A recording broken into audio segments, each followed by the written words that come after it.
Hey there, YouTube. How's it going? Nerdy Narwhal here, and I'm back again today for another 6-scale action figure review.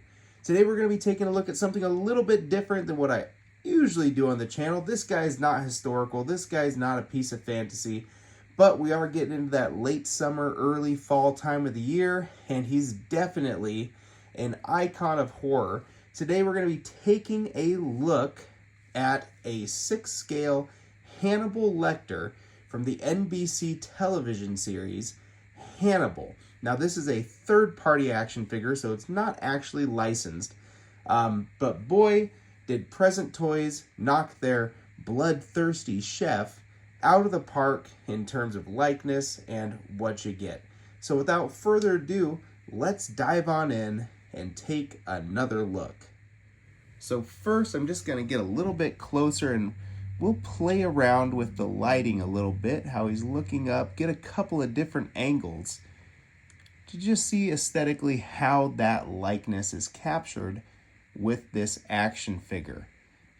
We just celebrated a Friday the 13th here, and I'm pretty excited to get into some more horror stuff. I just convinced my wife to rewatch the Hannibal series with me. Rewatch for me, watch it for the first time for her. So I was really vibing on the character. Mads Mikkelsen portrayed him in an absolutely awesome way. And while I've had the 3-0 figure before, it just goes for so gosh darn much money now. And it was really just sort of an okay piece as far as I remember it. So having the opportunity to get a different Hannibal Lecter figure, hopefully with a bit better of a likeness, as well as some new accessories and a new outfit, I was pretty keen on the idea. He always looked so gosh darn sharp in the TV show. Pun intended, perhaps. So it's nice to get him in his kitchen outfit, which I thought, it's so menacing. Hannibal Lecter in the kitchen. What's going on there? So it's a fun little display to have for the character. He looks nice, he looks sharp as he should. The hot pink undershirt really jumps out at you. It really jumps out of a display, the vibrant colors. And everything else just looks really neat in terms of the tailoring for that outfit. Word to the wise, by the way, this vest that he's wearing here, those are real buttons that pop through the vest. So don't try to undo it unless you're ready to have a tough time putting it back on, or if you're really confident in your abilities. I started undoing the vest before I knew that, and had a pain in the butt of a time trying to get those buttons back through. Holy Toledo. So if you like the outfit, I say just leave it be. The only thing that I might do just to change up the display every now and again is get a different 6-scale coat, maybe a solid black if I can't find a pinstripe coat to match his pants down there, and pop that coat on him from time to time. But as you'll see once we get into the accessories here, he does have some items that'll help you change up display well enough to keep things fresh in your collection. All right, let's pan back again here, and I'm gonna adjust the camera just a skosh, a little bit of a downward angle, and you can see everything that the figure comes with currently on display here. I'll start off with the extra hands. Your mileage will vary with the seamless wrist that some figures are starting to do in the 6-scale world. I think the first one I ever encountered was with the Miyamoto Musashi that Kai Studios and 11 put out. Really cool figure. And yeah, I can't deny that those seamless wrists do look pretty good on a display. But if you're trying to get an angle for your display, especially with holding swords or a knife or something sharp, if you want him cutting the steak that he comes with, your mileage is going to vary, right? So it looks good, but there are some definite articulation trade-offs, especially with a point of articulation that I think is pretty gosh darn important for getting just a minutely good pose, and that is the wrist. Anyways, you're going to come pretty simple. An open hand for each side. And that does look really good down to the, I don't know if you can see it, the veining in the wrists, the palms. Really nice looking. No fingerprints, but that's probably the next step that I think we're gonna get. Yeah. Looks nice. And you're going to get a gripping hand for each side, and they're pretty much just mirrors of each other. And once again, it looks really, really good. And that gripping hand is for holding the knife that you get with this figure. Now, it is not an accurate knife to what he uses in the show. In the show, he does use an all-steel single-piece knife similar to this, but it is a Porsche design knife. I think a Type 301 Porsche knife, and it's a pretty slick looking piece of cutlery. I will say the 3.0 version did come with more proper knives, but this is a decent enough piece.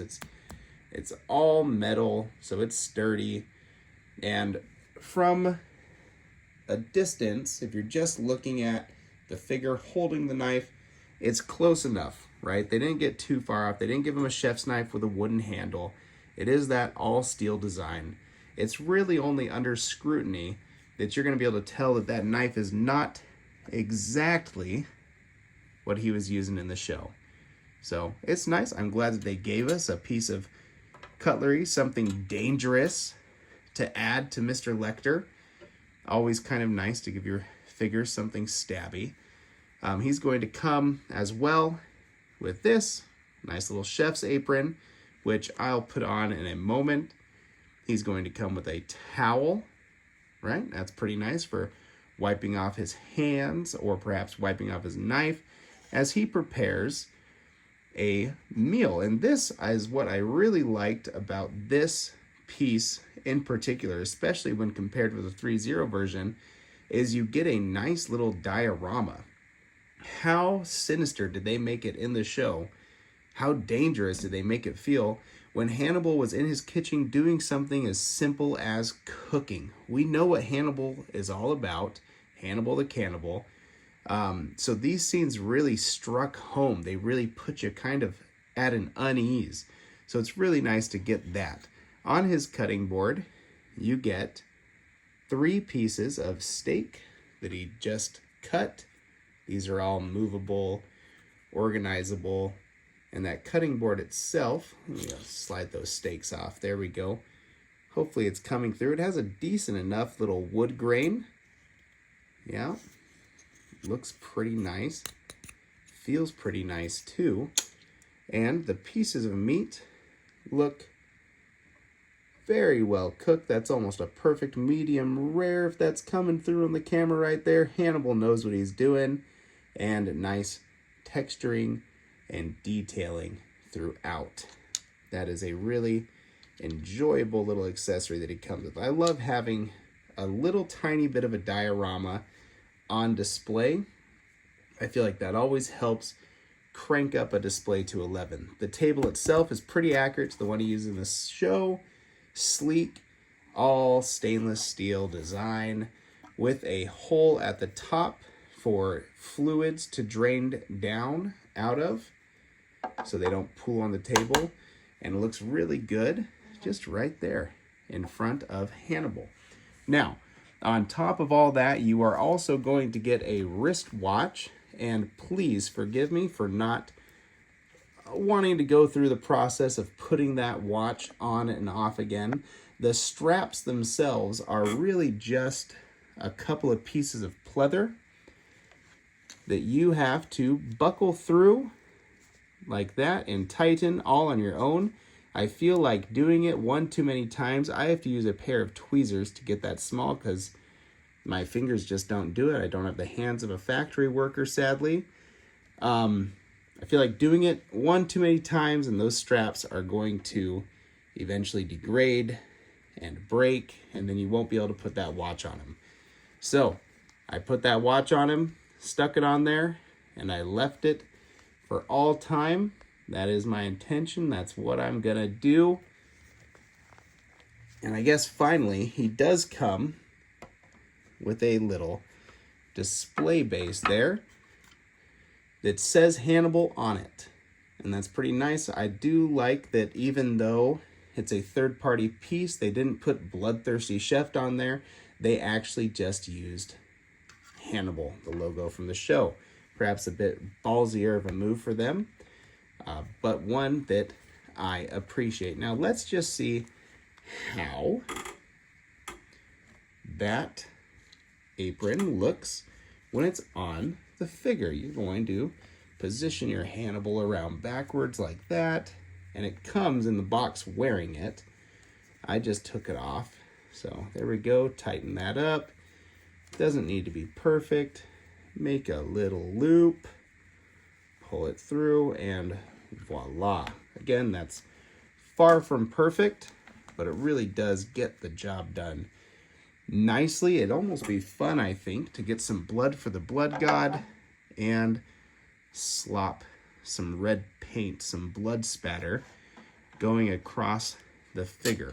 I'm gonna stick that knife in his hand and we'll do a quick pose. And there you have it. Hannibal Lecter in his kitchen preparing something for dinner. And I think it looks absolutely wonderful. While it might feel like you don't get a big array of accessories, what you get with this figure hit so perfectly and really does give you quite a solid range of things to do for display. All right, you guys, let's get into articulation a little bit. I'm going to come in here and get nice and close on the head, and we will begin. This is a one-piece head and neck, so you're going to be able to look left, you're going to be able to look right as much as you need to. You're going to be able to go down that much and up that much, which I think is really quite good. Hannibal, that's a good look.